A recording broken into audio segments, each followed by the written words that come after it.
Hello mga kapatid, show, gagawa tayo ng another drum fill tutorial. Ito mga gamit din sa fast beat. Itong tuturo ngayon. Una, dito muna.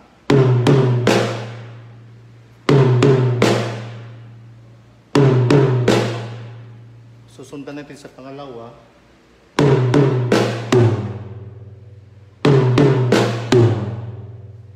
Tapos sa pangatlo,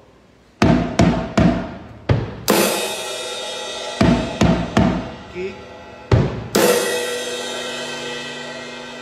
Tapos balik tayo dito sa short thumb, right, dalawang right. Tsaka cymbals.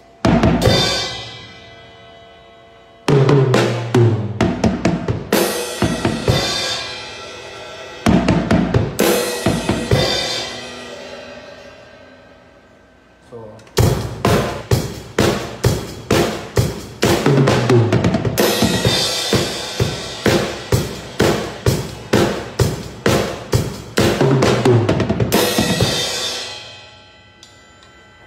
yun ang mga kombinasyon, no? God bless.